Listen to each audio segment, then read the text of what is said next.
First of all, we got to go home real quick. Congratulations to Udonis Haslem for getting his number 40 retired in Miami. And so what that's done is that's made me kind of reflect on Udonis's career. And I realized something about Udonis Haslem. Udonis Haslem is one of those players who really separates who really knows basketball and who doesn't. And it's been pretty interesting. It's been pretty interesting to watch, man. Like, I feel like in the culture of just kind of getting NBA jokes off, I feel like a lot of people just genuinely don't know who Udonis Haslem was as a player. Mm-hmm. And I think that kind of just comes from, look, if you're like making the point that Udonis Haslem only averaged such and such amount of points, you've missed every point about who Udonis Haslem was. I think defense has to be paid a little more attention to. And I feel like as much as, let's say, for example, the 06 finals, as much as Dwayne Wade was incredible and he deserves all the credit he gets, if Udonis Haslem allows that to be a shootout between Dwayne Wade and Dirk Nowitzki, the Heat still lose that series. And so that's who Udonis Haslem was. Udonis Haslem was the ultimate, I don't even want to say utility guy, because he was more than that. He'd also score when you needed him to. But he for sure took on the defensive challenges. He for sure was switching as a forward before people were. He was an undersized forward in a time where you're playing against like real bruisers out there. And Udonis Haslem is 6'8", skinny, and taking on a challenge every night and winning that challenge. The Heat lose a lot of games without Udonis Haslem. And like LeBron and Bosh didn't take less money just because Udonis Haslem was Dwayne Wade's friend. Mm-hmm. Like, Udonis Haslem was a real contributor out there. And another thing that's been pretty funny to me is he's been really pissing people off with the stuff he says on his podcast. But it's an interesting thing to me because different places have different cultures, right? Right. And not only am I familiar with where Udonis Haslem is from, I'm from the same neighborhood as Udonis Haslem. And so from my perspective, it's not it's really all of inner city Miami, but I can only speak of the neighborhood I grew up in. What you're not gonna do is dance around what you have to say. Right. That's not respected by anybody. So you're either gonna say exactly what's on your mind, or you're just not gonna say anything. And so just seeing people kind of flip out at a 40-something-year-old man from Liberty City for like not pulling punches, I just feel like that's a gigantic waste of time. Like it's just not. You said it in a lot nicer way than I would have. Shit, he doesn't give a fuck what nobody says. Like no hair on the tongue. Like you know what? That's Miami. I noticed that when I moved to Dallas too, and that's no disrespect to Dallas. I love it up here, but sometimes I'll just be having what I think is a regular conversation. People be taken aback about how straightforward I was. And it's just like, all right, well, maybe this is just an actual thing. But I want to really just get y'all thoughts on Udonis Haslem, because I feel like he's become a purposefully misunderstood player. No, absolutely. You mentioned his playoff success. He has 3 championships. He was a role player on all of them.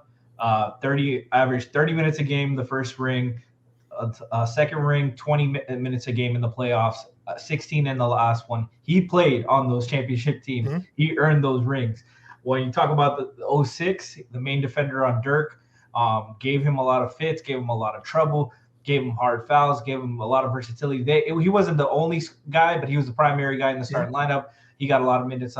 James Posey got a lot of minutes on him. Antoine Walker got some run on him. Even Zoe got a couple of looks at him too, and they threw GP Gary Payton at him too.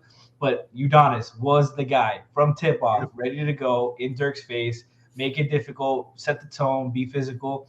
And there's a very good argument that he was the second or third best player on that championship team. It wasn't Shaq in the finals. Yeah. That's what people forget. Shaq was, and all due respect to Shaq, he was so bad that series. Yeah. He got. They were still. I mean, it was still Avery Johnson's fault for double teaming him for some reason. I'll never understand that. But yeah, Shaq averaged like 11 points in the finals. Antoine Walker averaged more points than him.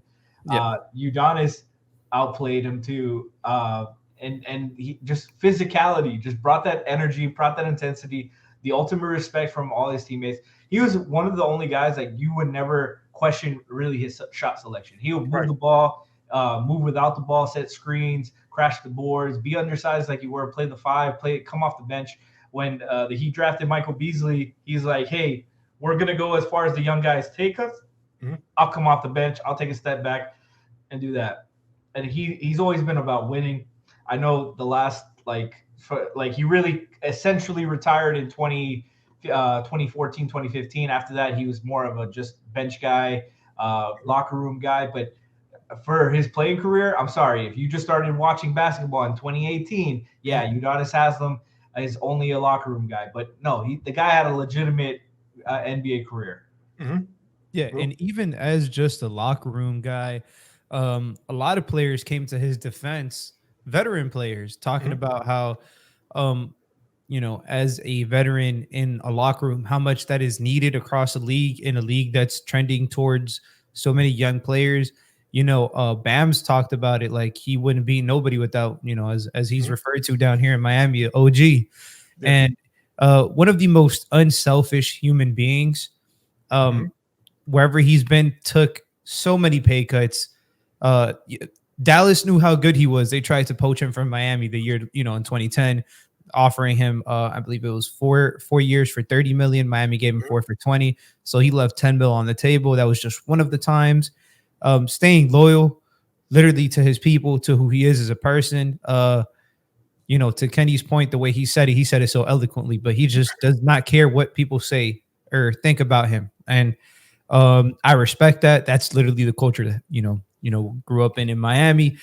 So it is what it is. And he was automatic from 15. No question. Especially on the baseline. Oh my goodness. That left short corner. Yeah. Then he started in an era where spacing wasn't really viewed as, to the 3-point line. He was spacing for that era out to that midi, 15, 17, 18 feet. That was considered spacing. One of the best heady defenders, heart, hustle, every game, drawing charges, led the league several times. I know he's the all-time Heat leader in charges as well. Like, just the ultimate competitor, earned his respect from his peers. It was earned, not given. There's a reason why players tout him for the, not just for the player, for the person, for the teammate, for everything he has been to the organization.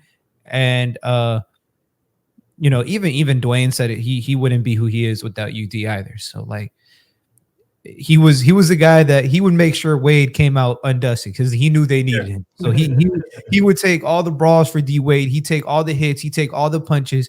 As Kenny was saying, nowadays he's built like a 4 nowadays, like the 6'8", he was for like 215, 220.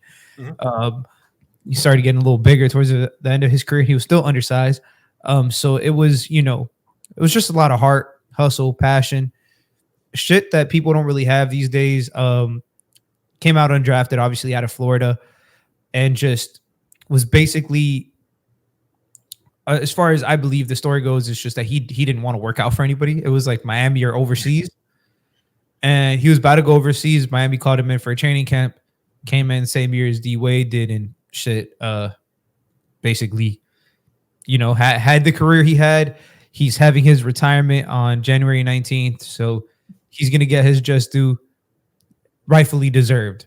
One of the all-time pro players. And to the point of the later stage of his career and the role he played, I feel like even that kind of, not even kind of, that gets very misunderstood also. Another thing is, like, if you're saying Udonis Haslem if you're reducing him to like quote unquote bench warmer, you also don't know what you're talking about. Right. Absolutely. Because what happens is, first of all, a team paying a player every year about 6 years after he stops playing, whether you agree or not with whether that should be the case, the organization obviously finds a clear use for that. It's not, Pat Riley isn't doing anybody any favors just because he wants to do him a favor. Right. They're obviously important. And to speak on the importance of that role Udonis Haslem had in that process, we're watching every year the Heat bring in undrafted players and make these deep playoff runs. Udonis Haslem was not the first one, but he was the first one who came into the Heat undrafted, earned his spot, and went all the way to a championship. And like we mentioned a few minutes ago, really contributed to those championships.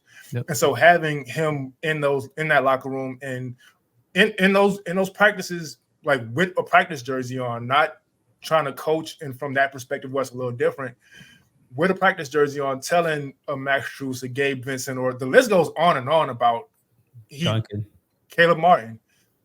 The list just goes on and on about undrafted Heat players who came in and made real contributions. And Udonis Haslem was that hands-on, day-to-day example. And so that's what Udonis Haslem meant after his playing career. But I also feel like a lot of people were just too young to remember how good of a player he was. No, and Lou was talking about the respect around the league. We didn't even talk about the bubble when they were thinking about canceling it. It was, and they had the player meeting with all the players the teams that were in the bubble. It was Udonis and LeBron were the two voices that everybody was listening to. Yeah. And Udonis was the one who was like, yo, are we bullshitting? Are we going to play? If we're not going to play, let's go home. All right, let's stop fucking around. Let's be about it. Like, what are we doing? What's the real message? Everybody was listening to him. And this was in 2020. This was about 4 years after he had legitimately stopped playing consecutive games or like in a significant role on the team. And people still respected him because his peers respected him.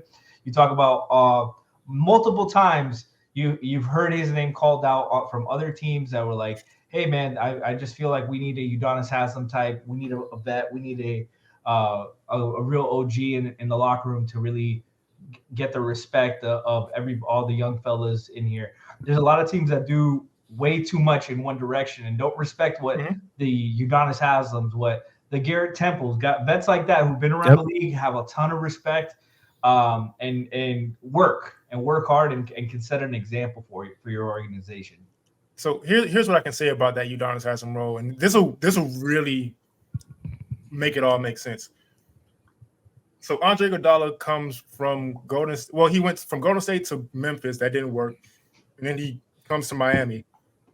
He played significant minutes, you know what I mean? And great defensive minutes, not great offensive minutes, but he played significant minutes in Miami.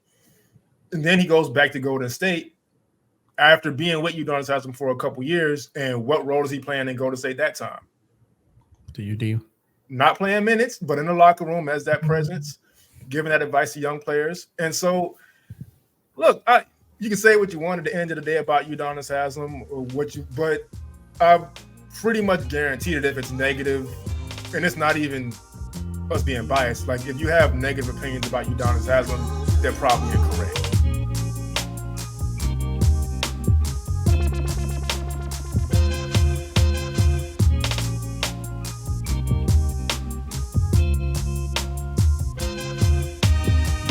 Ladies and gentlemen, welcome to episode 12 of Playoff Foul. This thing's moving pretty nicely. I ain't gonna lie. Since we started the short form content, so make sure you follow the YouTube, TikTok, the Instagram, and pretty much everywhere. It's at Playoff Foul everywhere. I don't know how I ended up getting that name. I figured it would be taken somewhere, but it's not. So go ahead, make sure you like, share, subscribe, all that stuff. I'm Kenny. I got Lou with me. I got Frankie with me. How y'all doing tonight? Man, it's a great night to talk basketball. I feel like the NBA world is on it's shit. The trade deadline is here. Like I guess it's only here for Toronto, but that shit is here. So maybe some teams get inspired. Frankie, how you doing? I'm doing good, guys. And you mentioned the name Playoff Foul. Udonis was the king of the playoff foul. Shout out to Tyler Hansbrough. Let's talk these trades, man, because I that's what a lot of fans love the transaction talk. I'm one of them. I love the on the court stuff, but the transaction talk gets me going to the hypotheticals. Let's get into it. So let's just go ahead right away. So Pascal Siakam is an Indiana Pacer. Now, I feel like at first, because there was rumors for him really going there since like the summer, right? And I never really thought about his fit there until today. And that's a hand in glove fit. Yep. When you talk about a team that struggles defensively, and we mentioned before, kind of one track minded offensively, just get up and go and just outrun your opponent and just hope they don't score as much as you. Pascal gives them, and he's also athletic enough to do that, but he gives them the option now to play in the half court and be a little more methodical. But I'm gonna go to y'all first on that. Yeah, I think, like you stated, like he's a very all-around player, and I think that the key contribution here is at a position of need. At a position where they needed some size, they needed somebody who can do some of the things that that Siakam is good at, like you said, hand and glove fit. He can do some things in the half court too, but he is also one of the best transition players still. So it's like it's really it's a match made in heaven. I'm curious to see what the money's gonna look like, because he deserves to, and he will get paid. So shout out to the Pacers for doing that. It was it's gonna be interesting, just the amount of playmaking, because I mean, when you think about who they gave up, this is the way I like to think about trades is who did they give up and where is he gonna fit now? Bruce Brown, they brought Bruce Brown to do some of the defensive things, some of like the all-around things. Siakam does those things plus the offensive things at like 5 extra inches of height. Yeah. So like it was already working with Bruce, and he's a hell of a player. We'll see where he ends up, but just in general, like it gives him size next to Miles Turner. It gives him somebody who can play small ball 5 if needed, or play next to Jalen Smith in the backup minutes. It gives Jarris Walker somebody to look up to, because obviously it took him very high in the draft, and one of my favorite players in that draft class. So I'm very high on Jarris. It just gives him a direction, gives him an identity in an era where, in a league where identities are crucial. It felt like the Indiana Pacers have officially found their identity and their core moving forward. So for me, it's a 10 out of 10 trade for the Pacers. I completely agree. I kept thinking about the last one of the last podcasts you guys had with Iman, talking about the other Raptors trade, and how Iman was talking about how they need to get on Scotty's timeline because Scotty's ready to go. And that made me think about Tyrese in this instance. Tyrese is ready to go. Tyrese is at an all NBA level right now. Arguable, like he's not gonna be in the top 3 for MVP, but he's gonna be up there for MVP. He's going to get his votes. He's going to be a perennial all-star from here on out, barring injuries. Phenomenal player. He needs guys ready to go right now. I love Bruce Brown. Bruce Brown is an elite role player. We just talked about Udonis Haslem. Bruce Brown is another one of those elite role player guys. Guys who accepts their role, understands it, plays hard, plays as many games as he can, plays both ways, and will do anything for his team. Start, come off the bench, cheer for his team, whatever they need. But Pascal Siakam is an all NBA player. I feel like people don't know that enough, that he is an all NBA player, a 2-time all NBA player. He is an elite scorer. Like Lou mentioned, his transition game, he's going to run the floor, be able to seal into the baskets, get hit heads, run the attack under the basket, get to the rim. He's shooting like 73% at the rim, something like that. And Tyrese has got to have an outlet here. He's got another pick and roll partner. You can do the double drag with him and Miles Turner. Both of those guys are threats from deep. You can switch both of them. One of them can run in transition while the other guy trails. So that's going to open up pick and pop opportunities or trail threes for Miles Turner as well. And like Lou mentioned, the defensive versatility. You got a guy 6'9", 235 listed, but plays long, plays big. Will defend, will rebound, can guard small, can guard up, and he's going to be physical. And he's brings some of that versatility defensively that they desperately needed. And I like it. Indiana is not a destination spot. They have a ton of picks that they can play around with, and it's time to get on Tyrese's timeline. I was curious because they were trying to get OG too. That obviously didn't get done. But I still think that there might be another move in the wings. I don't know who for, but I don't think they're done within these next 2 years. Yeah, and I'm not sure how much money they have left, but I do know Bruce Brown was making about $22 million, and I don't know how much Pascal's making, but they're obviously going to pay him in the summer. He's already said he's excited for that, so he's going to stick around in Indiana. But I do think they still have some money and some flexibility for some more stuff, and I don't think there's a basketball player in the world who would be like, nah, you know what? I don't want to play with Tyrese Halliburton. So the Indiana Pacers are, depending on how serious their front office is willing to get, that could end up being a real threat of a team. I feel like even now with the Siakam move, they're a little bit more of a threat. Yeah, I feel like it pushes them into that ahead of the play-in territory for sure. Like I feel like their floor is now above play-in. Their ceiling is TBD. It's to be determined. One of the things that I feel like is going unnoticed, I don't want to say unnoticed, I just feel like underappreciated in this trade in general is they kind of had like a little bit of a logjam at that 2 spot. Yeah. For one of the guys that I love to watch play basketball, Benedict Mathurin. So now with some space there, obviously Buddy was thrown around in the trades. He didn't end up getting traded. He might be the next move. Who knows? But yeah, he's an expiring. So, but if that is the case, then you're really going to get a young movement next to Tyrese, but you're also going to get, some veterans alongside him in the form of obviously Pascal and Miles Turner. Like you're looking at a team that has a solid balance of now, future, and like it's just, that's kind of what you need in today's NBA, but they all fit alongside each other. They all have the same identity. This is the heaviest driving team in basketball.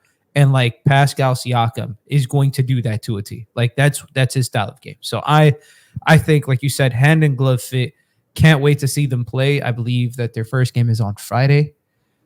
I hope he plays, but man, I'm excited. And Lou, you mentioned they were able to keep Jarris Walker, but they also were able to keep Andrew Nembhard, who's a guy they really like. But that, Jarris Walker's been playing a lot in the G League. He obviously isn't ready. I think he's one of those guys who needs more run, and I'm glad he's getting it in the G League. But they might use him as some bait to try to snag something better. Use Buddy Hield's contract and float it for like a 3-team deal. Get Hield to a contender, Jarris Walker to a rebuilding team that's ready to trade off a superstar or an all-star player. They could use some wing help here. Buddy Hield, we mentioned Buddy Hield's expiring contract. I'd be interested. Like I don't think Zach LaVine's the right kind of guy, but in that kind of all-star, like rebuilding team, next level guy, kind of guy. And so the other side of the trade now, for me personally, when I see a trade happen, and I've mentioned this on the other Raptors trade, I don't like looking at who won or lost the trade or whatever it is, because there's always a benefit to both teams in some way. For sure. So on the Raptors side of it, and we saw tonight as Heat fans watching our team get destroyed. Despite how good of a player Pascal Siakam is, and we just talked about how good he is, the Raptors now having that clarity of the direction they're going in and just having that relief is also going to help them. And they also got draft picks out of it. And so usually when a team gets draft picks and the main focus because they're going to move on from Bruce Brown also. So anytime a team's main focus in a deal is getting draft picks, they're going young. And in the Raptors case, they're going Scotty Barnes. That's it. He's the man now, 100%. There's no ifs, ands, or buts about it. And I like that for them, honestly. Yeah. They had a little bit of a logjam at that 3-4 spot, specifically after the Barrett trade, after them trading for Barrett and stuff. So just them getting, like you said, some clarity on their situation going forward. Not to say that Siakam and Scotty Barnes could have never worked together. It's just saying that, like, this is Scotty's team. This is the vision we have. And this is what we're trying to accomplish. They ended up getting Bruce Brown, Jordan Nwora, who, we don't know how much he's going to play, or Kyra Lewis. But, speed. That's the first thing I look at. They're getting speed. They played fast today. They're trying to, pick up their tempo. And they get 3 first-round picks out of it. 2 this year. 1 is from the Pacers. 1 is the lesser of the Jazz, Clippers, Rockets, or the Thunder's pick. And then the next one is a 2026 top 4 protected pick from the Pacers. So it's like, they got a good, like you said, winners and losers is not something we talk about. we talk about how it benefits both teams. And I feel like obviously we talked about the Pacers, but the Raptors specifically gives them some leeway, gives them some true space to see what RJ Barrett is in a team that gives him that freedom, because he's been looking really, really, really good. He's been hoping. Yeah, so has Quickly, so has Scotty Barnes. Like Scotty Barnes actually taking a step back in scoring, but he's doing a little bit more of everything. So it's just curious, it feels like the coach is finally getting the team that he wants. Yeah. Sometimes that's even more important than the talent on the team, is just players that fit the scheme. So it's super excited for what Toronto's going to do in the future, because they look like they're heading the right way. They're heading back to their ways. And talk about a team who's been elite at drafting. Oh yeah. Developing. Like, it doesn't get much better than the Raptors. Like, seriously, drafting, developing Scotty, Pascal Siakam, for example. Anunoby, like the pieces that they just moved on and traded. Yeah, Fred VanVleet, the pieces that they're moving on from, like come on, like these are the guys that they drafted, and it's, you're giving them 3 more chances at that in the first round. So I like the trade for him. The Pelicans, though, obviously they just got cash considerations. So talk about not getting anything in a trade aside from money. We don't want to talk about losers, but it felt like they just gave up on Kira Lewis, a guy that they took very early in the draft. God knows why. I don't know why, but it is what it is. They were just, I don't know. They just kind of wanted to be in the deal. They were like, it helped them get below the apron.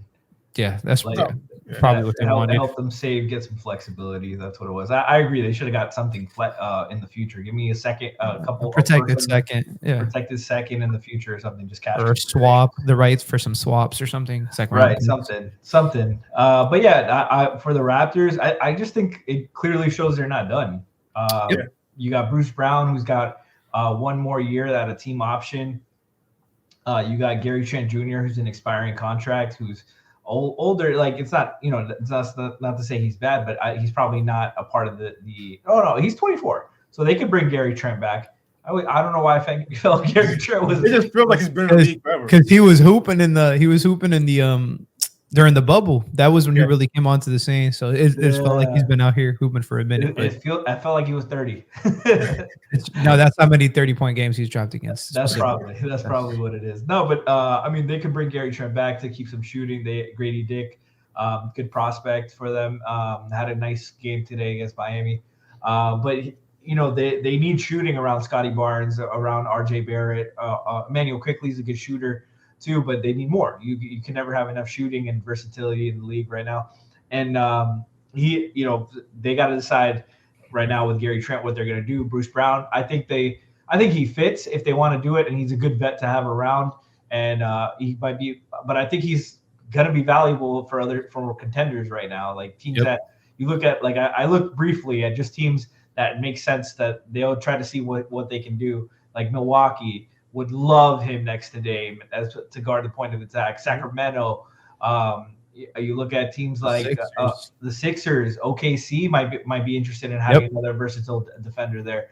Like, just a lot of teams could just call him and right away he's a top 7 player on a championship team, as he was last year. I think the Heat would love to have him as a 2-way impact guy. So I don't think Toronto's done. I like the way, it's not necessarily about the picks. They have ammo to move up in the draft if they find a guy they like. I don't really think they're going to be taking a lot of shots at young guys. I think they're going to be looking at more ready-to-go guys, or move them possibly for other young guys who are ready to go. So I really like the core of Quickly and Barnes together. They got to figure out if Barrett's that guy and who else is going to be a part of that journey.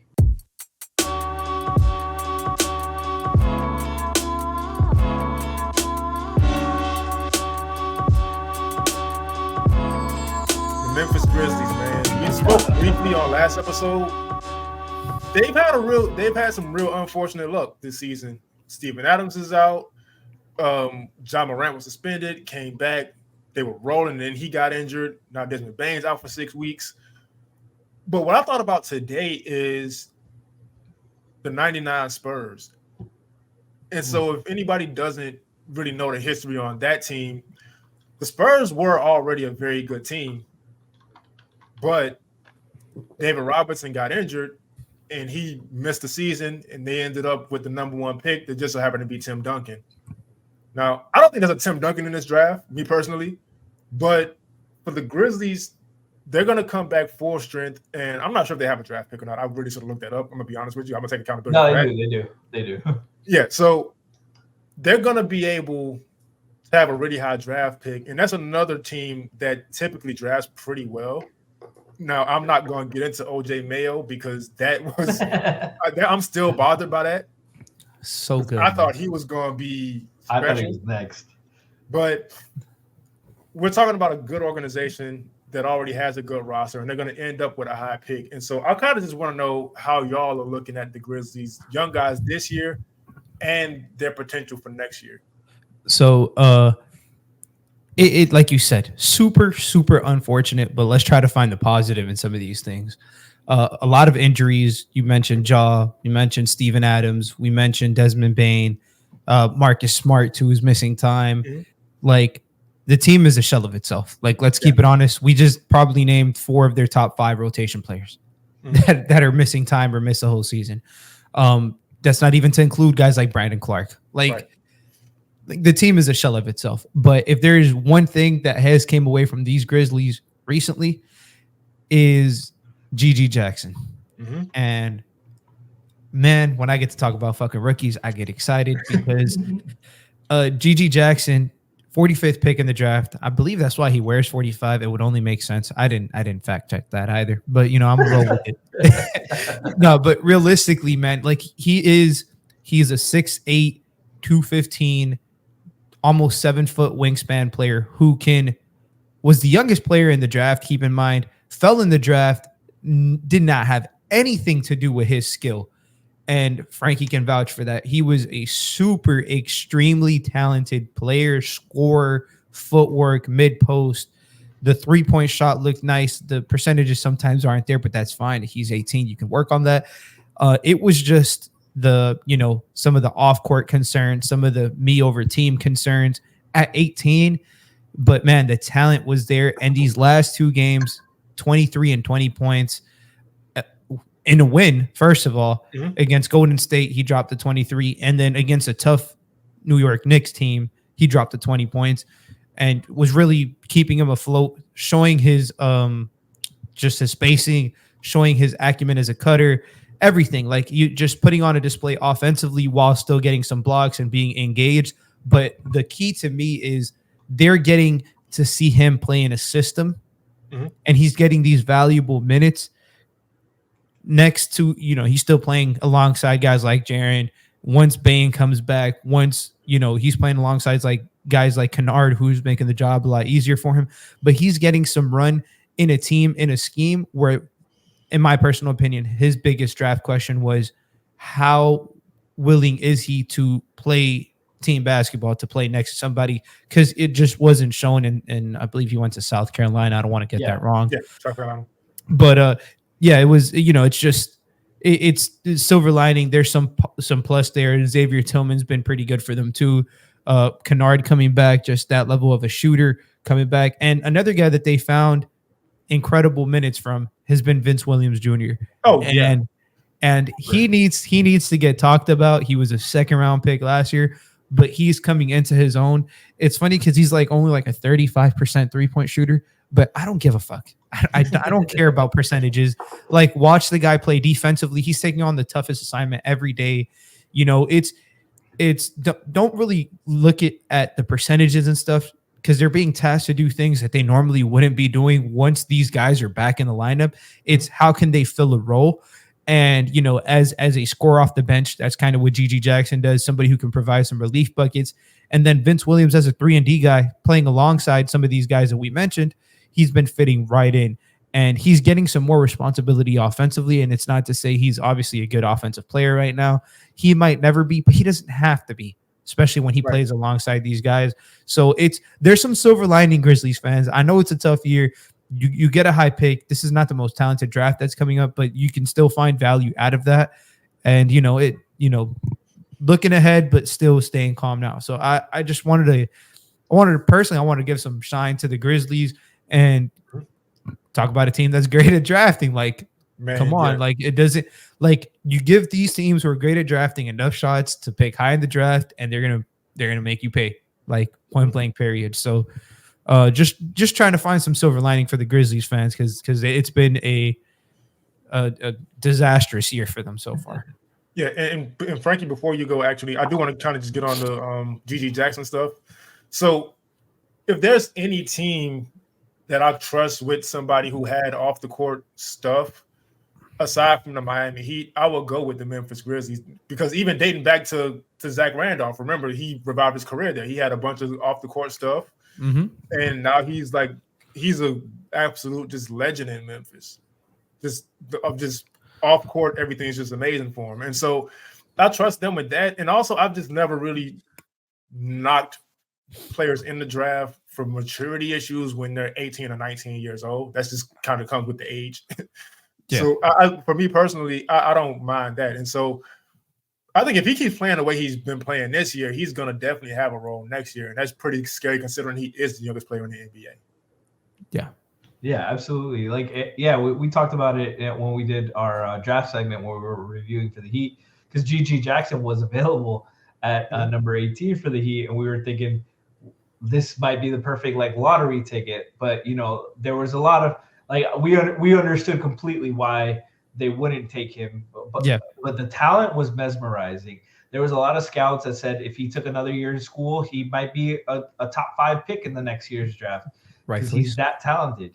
But he's had a little bit of understanding his role. He's got to learn how to play within the team and get his, but that's the issue with a lot of guys at his age. It's difficult. It's a big change from playing on most high school AAU teams where you're the most talented guy. You're going to get yours. Yeah. And now you got to learn to play within the flow, within offense, and be more selective at times. But now he's get to do it at a high level, at the highest level, and see how the teams defend him, how to react to it. He's got to work on his passing a little bit, but they want to see his how he reacts to a double team, how he reacts to certain coverages, how he's learning to react to certain defenses, if they play him, try to push him off his spots, how's he going to play off that? Which is stuff he would get no matter what, but he would get it in spurts. If he's playing with Ja and Desmond and Jaren Jackson all the time, he's gonna be a catch and shoot guy. He's gonna get get the ball 5 seconds left, do something.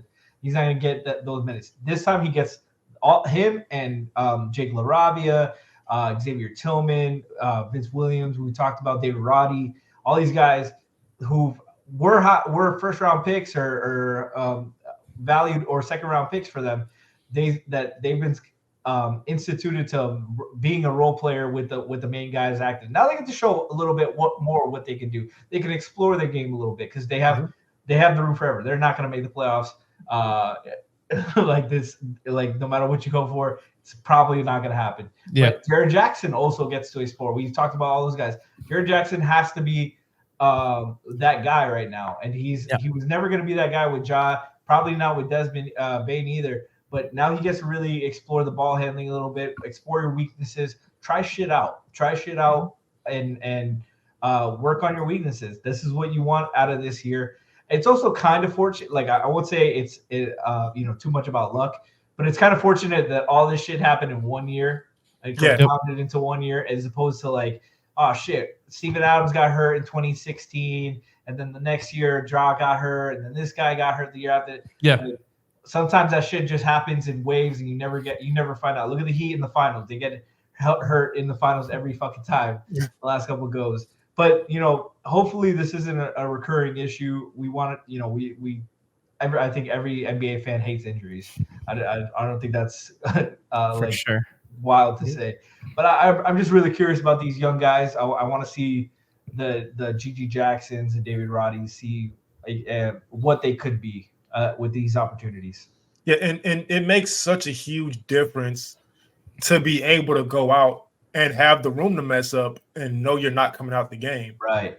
For somebody like a GG Jackson who's really young, and you have other guys who I wouldn't say they're in a position where they're kind of fighting for their careers, in Memphis. I feel like Memphis knows what they're doing with these players already in some sense, but just kind of fighting for a role in a sense and being able to look that you can't really do anything with a short leash, especially in the NBA. Yeah, Those minutes you get are crucial because there's other teams watching also. And so if you mess up 1 or 2 times and you don't go back into the game, that's the impression you left. And that could end up getting real scary for you. But now you got everybody injured. And this is not celebrating injuries in any way. No. It's just guys have opportunities now. And so being able to take advantage of those opportunities freely and be able to just play basketball and not worry about if I mess up now, where am I going to be next season, or where are they going to send me down to the G League, or whatever. That's going to make a huge difference for these players. And it looks like it already has, because like you mentioned, Vincent Williams has also been playing incredible alongside GG Jackson. Yeah. No, and it is also to mention that, we talked a little bit about the draft and stuff, but sometimes you mentioned the Spurs in 99. Sometimes these injuries play a role in like being necessary for the next step in the future. Yeah. Like we're Heat fans. We were all really young. I don't even know if Lou was alive when Zoe got with the kidneys and killed the championship aspirations in 2000, 2001. But that forced the Heat that were trying to hold on into a rebuild. They ended up getting Caron Butler in 2002, got some guy named Dwayne Wade. Happy birthday, Dwayne. In 2003, and that turned their whole franchise around. What was one of the darkest moments, they forced them into a decision they didn't want to make, and things ended up working out for them. That's not to say it always happens like that, but sometimes it can. Like, that's hope for Memphis. Like, I love Memphis as an organization. A ton of respect to what they do, and like we talked about the grit and grind era teams, but like I've always had a soft spot for Memphis. Dating back to those times, Tony Allen, Rudy Gay, 2K legend. I'm so mad they took his shot out of the game, but we don't got to get into that right now. All NBA 2K first team is Rudy Absolutely. Gay.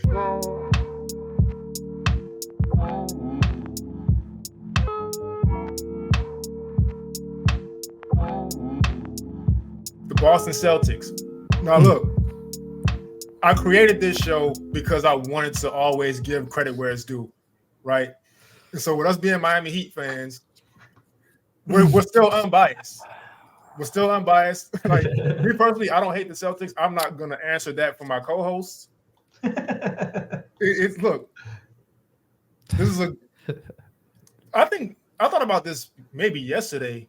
The Heat and Celtics has to be like the only real rivalry in sports right now, right? And the rest of them are kind of like two teams holding on to something that used to be. Yeah. In the NBA, for sure. At least in the NBA, for sure. Yeah. In the other sports, definitely. It's definitely not the only rivalry.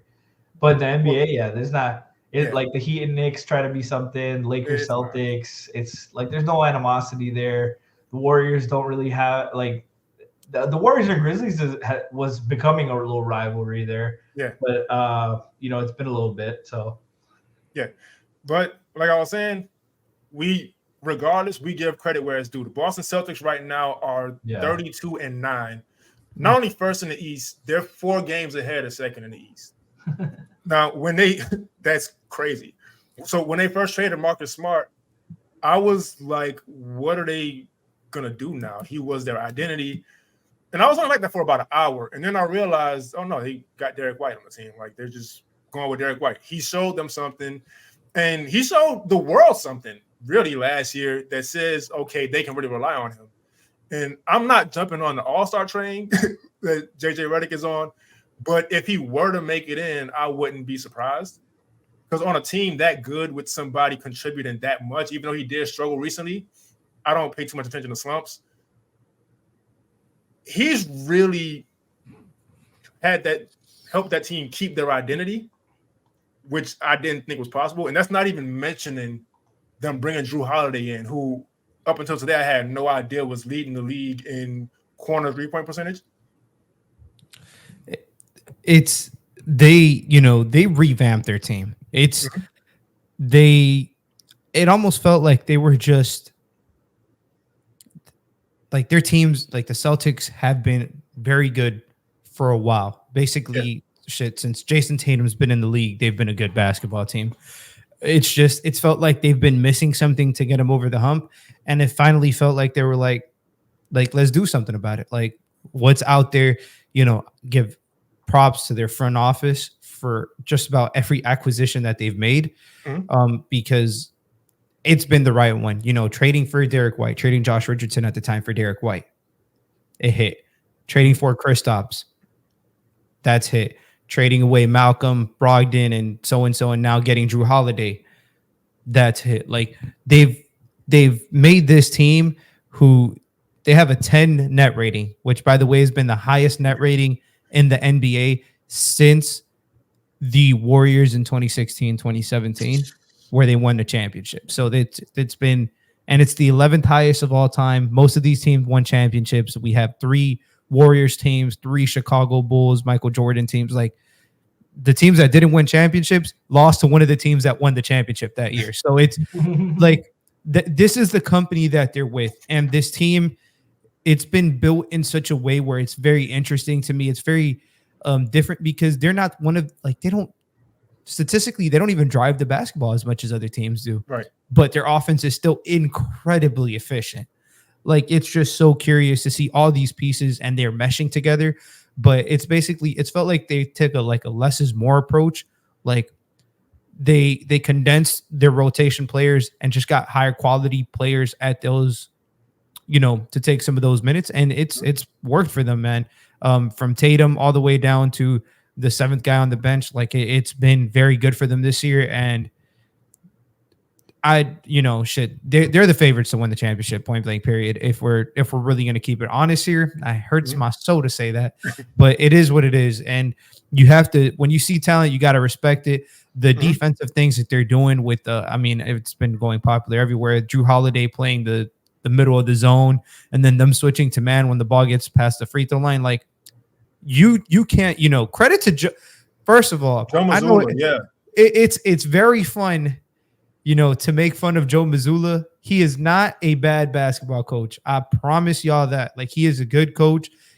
He's very, very young, first of all. So, mistakes are to be made, but his ability to change that team's offense from what it used to be with Ime Udoka and what happened there and them to quickly pivot to Joe Mazzulla and be more of a 3-point shooting team and still maintaining their offensive efficiency, if not fucking improving it, while now maintaining their defensive efficiency, like shit like that. Like a lot of credit to Joe Mazzulla, a lot of credit to the players on that team for changing the way that they've played. The Celtics are a fucking problem. And yeah, Joe, credit to Joe Mazzulla. I think he picked up that technique in watching The Town for the millionth time. No, I'm just kidding. No, he was he did that in college when he played for West Virginia. I believe he was the middleman when they beat Kentucky in the Elite Eight. I think it was. I think it was. If I'm not incorrect, I think it was the Boogie Cousins team. I think that's when he was playing. I'm not exactly sure, but it feels right around that time. But yeah, man, they're incredibly talented. They have a starting lineup where everyone's a 3-point threat. They're all shooting 5 or more 3-point attempts per game. Al Horford, the corpse of Al Horford is still a zombie out there. He's fucking playing well, defending his ass off. Versatile, can play with Kristaps, can play the 5. They're starting Tatum and Brown at the forward spot, so they get size and versatility out there. Both of those guys are having really good, efficient years. Brown's continued improving. You mentioned Derek White and Drew Holiday, just the defensive backcourt that is. My tenacity. And Drew has wanted to play the 2-guard spot for a while. When he was in New Orleans, he was demanding to play the 2-guard. He says he's more comfortable off the ball. Makes it easy for Derek White. And you mentioned the Marcus Smart trade. I felt the exact same way. I'm like, Marcus Smart, like for all his headaches and stuff, he was the heart and soul of that team. Mm-hmm. But it opened up when they opened up the opportunity to just sneak in and get Drew Holiday. And I was so upset. I was more upset than missing out on Dave that he let Drew go to Boston. Because Drew's such a great fit with those guys. Just gonna compete, gonna defend, gonna do all the little things. I am still worried. One of the things that has really like caught them every year in the playoffs, they don't have any depth. Right. They don't have any reliable depth, and they're still so top heavy. If one or two of those guys gets hurt or underperforms, it's a lot more pressure on the other top guys because it's harder to rely on the rotation guys if they're not getting the minutes. Now, Sam Hauser's had a good year, Peyton Pritchard's had a good year, but we've seen both of those guys get played off the floor in the playoffs, and to the point where Mazzulla and what's this guy's name? I'm blanking on this guy, the Rockets coach. Udoka. And Udoka, both of them have made them unplayable. Like they would rather go with a 6 or 7 man rotation than play those guys and trust them. But so they both have stuff to prove. I don't really and that's also a bad thing. Like Lou, you mentioned how great they've done in the front office. I don't know if there's any versatility for this roster to make another move. I'm sure they're searching for it. I'm sure they'll find something, but I think this is the year they got to trust Sam Hauser. They got to trust Peyton Pritchard if they want to be a serious team, because that you can't. It's really, really hard to go with a full 6-man rotation. Like even Denver had to trust Jeff Green in the finals, and he played well. But yeah, that's what sometimes these guys will do. Like they'll figure it out and they'll step up because they have the opportunity. But it's on Mazzulla to give them the opportunity too. Mm-hmm. And so I do want to. I don't want to move on without giving their front office credit for this. It was a couple years ago. So Al Horford had a stint in Philadelphia where he didn't play well, and I figured that was more of a fit thing anyway.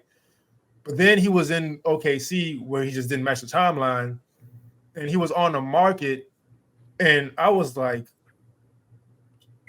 people are really sleeping on Al Horford because he was having a great year in OKC. He just didn't make sense on that team. He was hooping in Oklahoma He was City. hooping in OKC.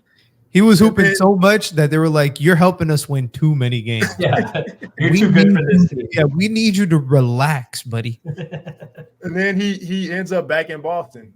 At the time, like I said, I don't hate the Celtics anymore. At the time, I felt differently because that's been a rivalry. Like at this point, we could say since 2008, the Heat and Celtics have been rivals. Yeah. Yeah, at least 2010, and it's 2024 now. Yeah, it was 09. 09 was the 09 when they eliminated D Wade the first time. D Wade the first time. Yeah, the Q Rich KG thing. Yeah.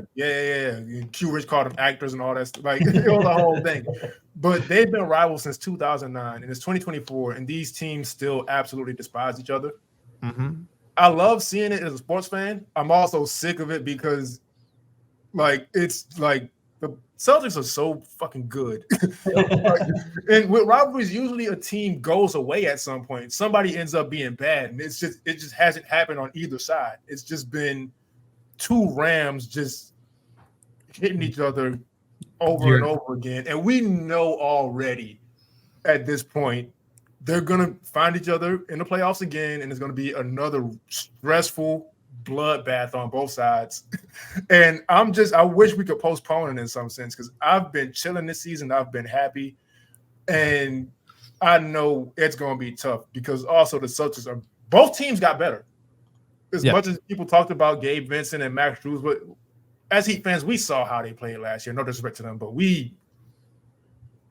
both teams got better. I'll put it that way. Roller coasters. Yeah. So that's going to be stressful, man. And I'm not looking forward to it. No, yeah. And the East in general has improved. We talked about the Pacers. We talked about the Knicks. Philly's gotten better. The Bucks got Dame. I didn't say better because they haven't looked better, but they've got Dame. So it is what it is. But it's interesting to see how this Celtics team matches up with all those teams because, they have versatility within the players, but they don't have they have versatility within their starters. But like Frankie said, their rotation isn't really deep. So if one of these guys gets hurt, what happens if somebody becomes banged up specifically at that 5 spot? If it's Porzingis or if it's Horford, like how much are you trusting Luke Cornet out there for 15, 20 minutes in a playoff game? Mm-hmm. And how much are you trusting Peyton Pritchard out there for 15, 20 minutes in a playoff game? It's interesting to see who steps up for them because talent-wise, man, they're good enough to win the whole thing. And They talk about Bruce Brown. They should be trying to see what that costs. Don't give them that idea. Do not give them that idea. No, realistically, I don't know who. I'm looking at. They can get to the salary. Yeah. I just don't know who they're going to be able to move on and improve their depth. But I don't know how many picks they have. But whatever they do have, they should try to package everything and try to get at least one more rotation guy, because I do think they're one rotation guy away from not just winning this year, but being a contender. As long as they have, to be honest, guys, like as long as they got Tatum, Brown, Derek White, Porzingis, that they got these guys locked up for years to come, like they're going to be a contender. So just get you somebody that kind of fits their timeline at a cheap price, and there'll be a problem to mess with for not just the East, but if they make it to the finals, whoever comes out of the West as well. Yeah, they have all their almost all their picks. They have their immediate picks, so they can make some moves. But the highest salary out of their non-top 6 guys is Peyton Pritchard at $4 million. So I don't know if they can get there to any of these guys that'll really make a difference, like a Bruce Brown. Thank God. Trade exceptions. I don't know. Oh, that might be a good idea to check that. No, they have a $6 million trade exception. That they could use that and probably get a decent player with some picks. I wouldn't put it past them, but even on the buyout market. So and Brad Stevens, I think, did say they're going to be aggressive and try to find something anyway. Exactly. Yeah, I don't know their cap situation, but I know there's a lot of restrictions now with the buyout market. Like if you're over like the tax at a certain point, you can't get guys that on the buyout market that made a certain amount of money. It's weird rules. They made it really difficult to understand. But oddly enough, I think Al Horford might be their most important player outside of like Jason Tatum, because he's the main guy on Joel Embiid. He's the main guy to guard Giannis. He's the main guy to guard Bam. And he got a step slow last year. He started seeing some of his age. His lateral quickness was a little bit slower, which is understandable. He's 40. But if he misses any time in the playoffs or loses another step, gets a little banged up, like I don't know who. Are you trusting Tatum, or are you trusting Porzingis to guard those big guys? I don't know how Embiid and Giannis have done specifically against Porzingis, but I know Bam's eating his lunch. Oh yeah, yeah. Porzingis has had no answer for Bam. Giannis as well. So it's gonna be like you stated. Like it's interesting because if anybody goes down, like they're gonna have some trouble. But if they stay healthy, man, like that's a tough team. They've been healthy all year, plus 10 net rating. It historically good so far this year, better than they were last year at this point. Yeah. And they were pretty fucking good last year as well. So it's they've got an identity. Derek White just seems to be everywhere where he needs to be. Like he's literally. We talk about perfect role players. Over a block a game at his size. Yeah, I don't want to call him a role player because he's better than a fucking role player. He's a starter. He's a damn good starter. Yeah, he's also one of. I want to give him credit because he's one of the best. Just like Kenny said, a blocking game. He's one of the best rim protecting guards in all of basketball. Yeah. Not just in terms of blocks, but in terms of field goal percentage at the rim. Yeah. Him and Drew Holiday are so good at guarding the rim at their undersized size that it makes them so versatile defensively. Obviously, Tatum, when he's locked in, is a very good defender. Jaylen Brown is a very athletic guy. Porzingis is very rangy, very lengthy. Big as hell. Yeah, big as hell. So they can cause issues in all sorts of ways. And then, but Derek White does deserve all the love he's getting from JJ Redick because he's been good for some time.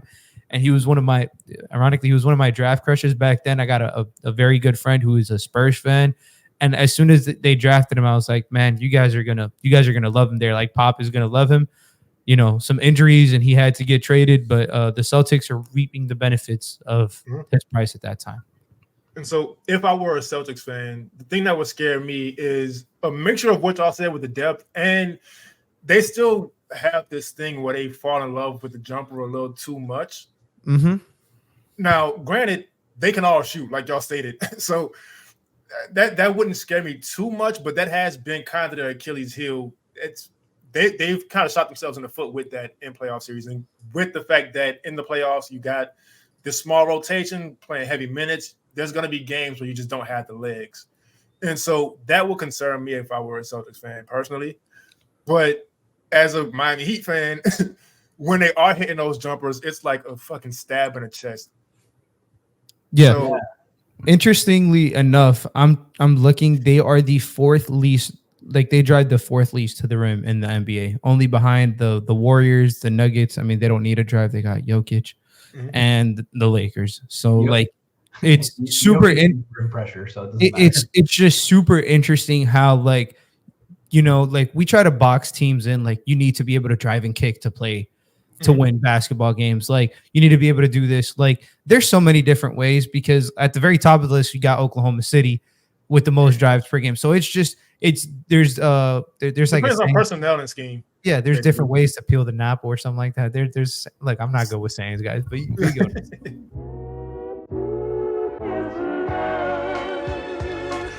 Ladies and gentlemen, thanks for tuning in to episode 12 of Playoff Foul. I'm Kenny Spence. I'm with Lou. I'm with Frankie. Give them your social media real quick. Frankie G _ FRANKY G _ on Twitter.